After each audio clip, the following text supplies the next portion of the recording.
Hoy a Sin Café como Excusa ha venido una mujer de teatro, autora, directora y productora. Este año ha puesto en pie La espuma de los días y ahora estrena Taxi Girl en el María Guerrero. Ella es una mujer de teatro, nada más y nada menos. María Velasco, bienvenida a Te lo Cuenta Nueva. Hola, ¿qué tal? ¿Qué tal? Bueno, bienvenida a casa, lo primero. Esta es tu facultad, así que, bueno, gracias por venir. Pues sí, ha sido, como yo digo, una Madalena de Proust, porque yo empecé estudiando aquí en el año 2002. También llegué a defender la tesis entre estas paredes, y la verdad que ha sido volver y comprobar que todo sigue igual. Sí, bueno, es verdad que ha cambiado poco. ¿Cuál fue el salto de pasar de estudiar aquí a dedicarte al teatro? Bueno, yo diría que aquí en la facultad de los mejores recuerdos están vinculados no solo al césped y a la cafetería, sino también al grupo de teatro universitario. Desde aquí, la Facultad de Ciencias de la Información, creamos un grupo con Sergio Martínez Vila, que hoy en día también es un autor reconocido, ¿no? Y nosotros pues pasábamos el tiempo ensayando, escribiendo textos originales y sobre todo, bueno, buscando complicidades entre los compañeros de otras facultades, ¿no? Y podría decir que prácticamente ahí empezó todo. Nada más y nada menos, y hasta hoy que ya te dedicas esencialmente a ello. Dices que tu manera de escribir es estomacal. Sí, totalmente. La verdad es que existe una diferenciación entre escritores que tienen más de arquitecto, que van a por la estructura primero, y otros que son escritores jardinero, en el sentido de que se dejan crecer así orgánicamente. Y yo soy de los jardineros. Yo hago una primera escritura que a veces comparo casi con la secreción de tinta de los calamares, ¿no?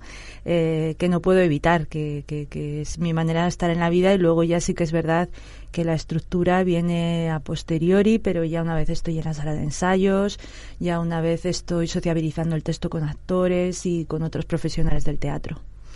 ¿Y a qué crees que se debe esa diferencia? Porque es verdad que es una diferencia muy marcada, ¿no?, a la hora de escribir. Bueno, pues creo que depende, no hay una receta en la creación, ¿no? El otro día lo hablaba con una coreógrafa amiga, me decía, en el arte es el único lugar donde vale la verdad y lo contrario, y la verdad es parte del aprendizaje y lo contrario es parte de la creación. Ojalá no, sería bastante triste, ojalá hubiera una receta, la receta de la Coca-Cola para esto, pero no la hay. Muchas veces los lugares, por así decir, más insondables, los lugares donde nos sentimos más perdidos, son luego los que nos llevan a sitios más maravillosos. Desde luego que sí. Esta misma temporada has estrenado en el Teatro Español La espuma de los días, que ahora te vas con ella a Barcelona. Es sí. Una obra que está teniendo un largo recorrido. Esta versión de la novela de Bian, que bueno, en principio no deja de ser un autor que parece casi inadaptable, ¿no? Yo cojo ese texto y diría, Dios mío, ¿aquí por dónde empiezo? ¿Cómo se te ocurrió llevarlo a cabo?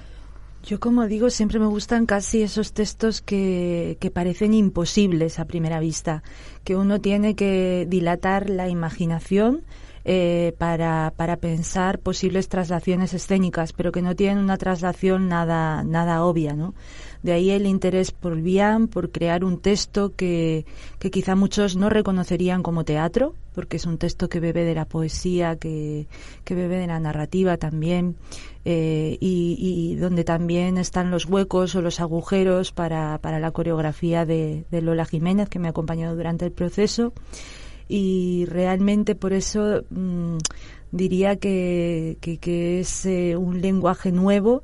Y decías, bueno, un largo recorrido, pues realmente la obra se verá en Madrid, se verá en Barcelona, y creemos que en Barcelona ya será las últimas funciones, la última oportunidad de verla, porque realmente todavía hay cierta reticencia, ¿no?, para los nuevos lenguajes escénicos.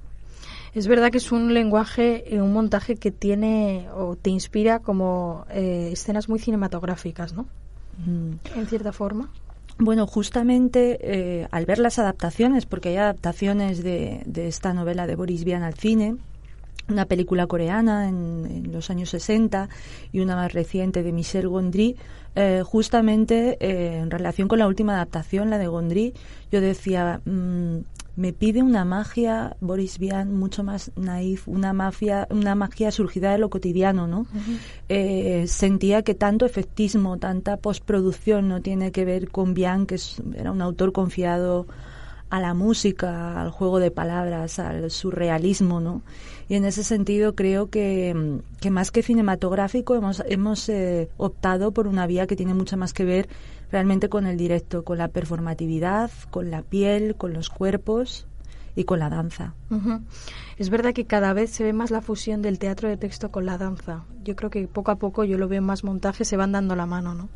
Claro, porque por ahí es donde el teatro encuentra su especificidad, es decir, las series nos cuentan historias, el cine nos cuenta historias, los libros también nos cuentan historias, pero lo inalienable del teatro es la presencia del performer, del maker, del actor, como lo queramos llamar, y es ese cuerpo sin maquillajes, sin filtros y sin la intermediación de la cámara. Que es lo que estás viendo, nada más y nada menos. Es una obra que además tú misma has producido, con lo cual supongo que es un proyecto, si cabe, más personal aún. Sí, porque producir sigue siendo un empeño vital, ¿no? Es también romper una lanza por la libertad expresiva. Yo así lo concebí con mi amiga el día que estábamos de cervezas y dijimos, bueno, vamos a medias, ¿no? Con esto y vamos a ver qué pasa y vamos a firmar un aval. No tenemos una casa, pero vamos a invertir en arquitecturas efímeras, vamos a invertir en sueños. Y así lo hicimos y eso nos ha permitido trabajar con una gran libertad también a la hora de decidir nuestros tiempos, a la hora de decidir nuestro elenco. No queríamos trabajar necesariamente con una cara conocida, con una primera cabeza de cartel y así lo hemos hecho. Y así ha salido, que ha salido muy bien, desde luego. La espuma de los días es una obra, un texto que en realidad narra cómo la juventud se va escapando. Sí, es muy importante pensar que cuando lo escribe el autor Boris Vian sabía él mismo que tenía una salud muy muy endeble, muy frágil, ¿no? Digamos que él estaba sentenciado desde jovencito por una patología y sabía que no iba a vivir muchos años. Entonces, de alguna manera, es un autor que tematiza muchísimo la muerte y el paso del tiempo en sus poemas, pero que a la vez incita a un hedonismo brutal. O sea, Boris Vian en cada verso, en cada línea nos está diciendo a vivir que son 2 días. Desde luego que sí, ¿no? Que es una forma de sus textos de reflexionar sobre qué es eso de vivir. Uh-huh. Que parece una cosa tan extraña que la hacemos todos los días, pero no sabemos muy bien cómo. Sí, a mí me decían que había cierto tremendismo en la obra. Me encantó un joven que me dijo, la sensación cuando ha acabado y se ha apagado la luz es como cuando encienden la luz del after. Es como entrar en el ensueño de Vian para luego una ruptura abrupta, ¿no? El pensar que vivimos para la muerte, ¿no? Pero que por eso precisamente tenemos que ser muy consecuentes con nuestra forma de vivir. Sí, porque es donde pasa la vida, mientras no nos damos cuenta. Ahora, decía en la introducción, estrenas en el Teatro María Guerrero, acabas de estrenar Taxi Girl, que es una obra que ¿por qué decides poner en pie? Pues en realidad yo hice el texto, escribí el texto, empecé a escribirlo hace ya casi 6 años, cautivada por el imaginario, en este caso no de Vian, de un escritor, Henry Miller, y de una escritora, Anais Nin. Juntos hay una relación de amistad, hay una relación también en un momento amorosa. Y bueno, me fascinaba siempre de estos escritores que me resultaban mucho más contemporáneos que otros que eran coetáneos, ¿no? Que escritores de hoy día. Entonces de ahí surgió una fascinación y cuando le compartí la idea, entonces era un embrión, a Celia Frigeiro, que es la productora y la actriz de la pieza, le fascinó la libertad radical con la que no solo Anais Nin, sino la segunda mujer de Henry Miller vivía en su vida. Realmente dijimos, son víctimas propiciatorias, tú y yo tenemos hoy unas libertades y unos derechos conquistados porque hubo mujeres que quedaron en el camino. es el caso de June Mansfield, ¿no? Que da nombre a la obra. Ella era taxi girl de profesión y fue una mujer que, bueno, pues acabó pagando su manera de vivir, su libertad psiquiátrico, sufriendo electroshock, empobrecida completamente. Y realmente era una manera de rendir homenaje, pero también de ponernos frente a frente de estas mujeres y de decir que en este sentido no podemos dar ningún paso atrás. Es verdad que cierto es. Este concepto de taxi girl que aquí no ha llegado tanto, ¿verdad? Es que se entiende como una profesión, cosa que en el mundo anglosajón sí que existe la palabra, digamos, taxi girl, que aquí no. Realmente por eso el título es anglosajón y tiene que ver un poco con un eufemismo, ¿no? Porque no deja de ser la etaira, la geisha, la prostituta, la puta, o sea, la persona que en ese momento era socialmente una paria, ¿no? Increíble como alguien así, muy humilde, siempre buscaba, ambicionaba la compañía de intelectuales, de artistas, ambicionaba de alguna manera romper el tabú en torno a la sexualidad humana y realmente por eso también un homenaje, ¿no? Un homenaje a las que soñaron y por eso rompieron también con determinados tabúes y con el decoro de la época. Desde luego que sí. Esta historia que, como ya avanzabas, hablaba de ese triángulo. A mí mi abuelo siempre me decía que los triángulos pues nunca son equiláteros, pocas veces son isósceles y casi siempre son escalenos. Exacto, ¿no? En este caso lo hermoso es ver cómo surge una sororidad o una relación muy especial entre las dos mujeres del triángulo que al principio parece que son los objetos o el divertimento de Henry, ¿no? Y como sucedió en la vida real, de pronto nació un vínculo muy especial entre estas dos mujeres que tenían una procedencia muy diferente y una diferencia de clase muy notoria, ¿no? Entonces, de alguna manera, a mí sí me gusta como disolver el morbo que muchas veces hay alrededor de los triángulos amorosos, de los triángulos de amor bizarro, para pensar en un amor otro, ¿no? Para pensar en las posibilidades del amor humano. Eso es. Para poder escribir este texto, ¿te llevaste a tu terreno o leíste los diarios de Anais Nin? ¿Cómo uno se mete tanto como para luego poder construir una historia a partir de ellos, ¿no?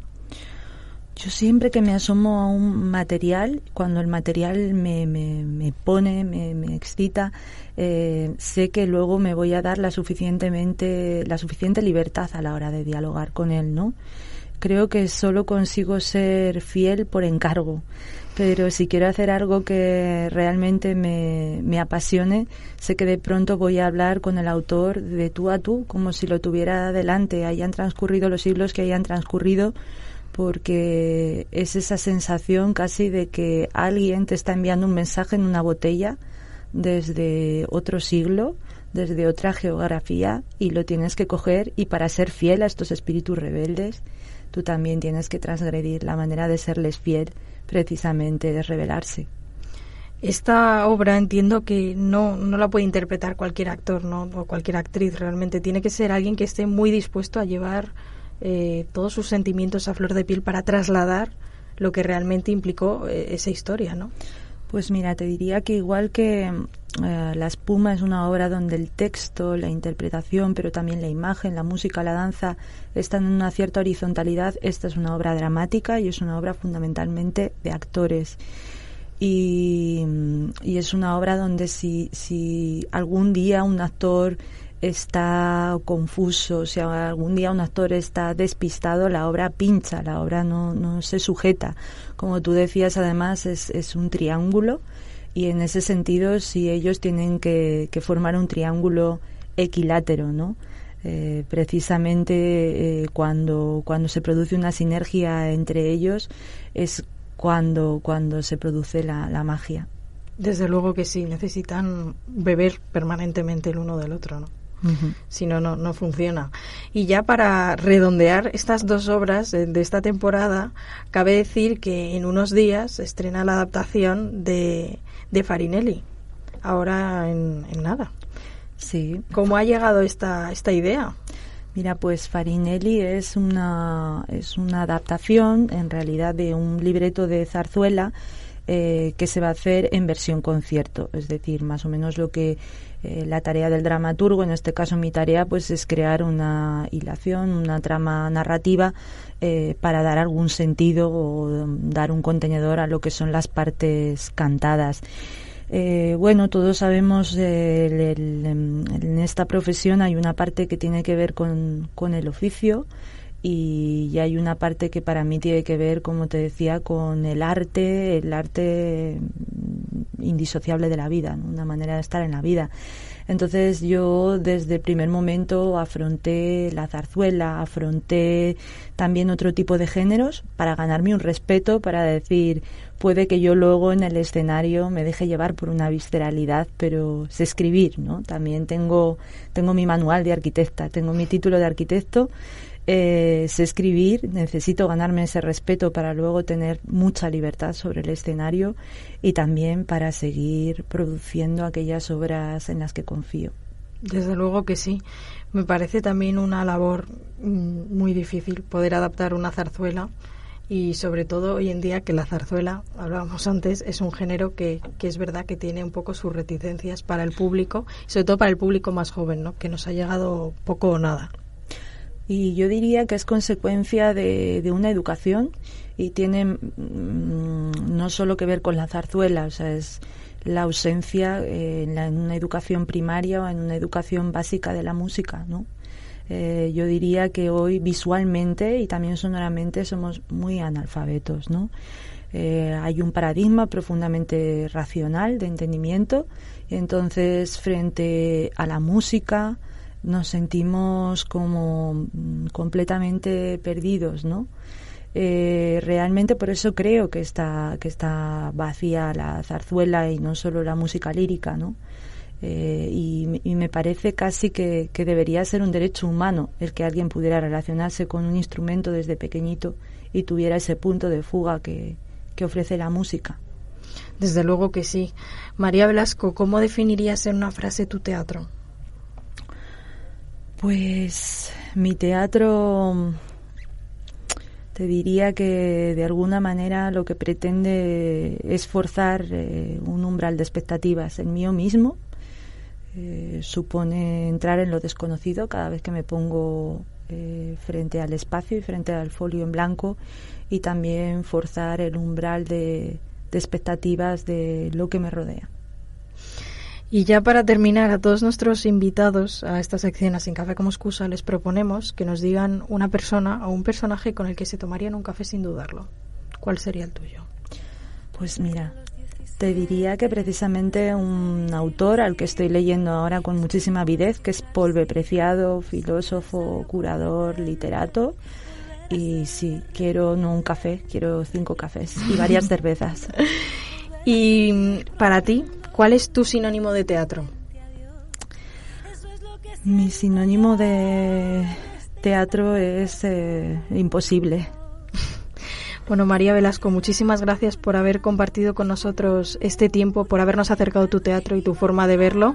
Y recordamos que está Taxi Girl en el Teatro María Guerrero y La espuma de los días, que ya llega a Barcelona. Gracias. Muchas gracias a ti.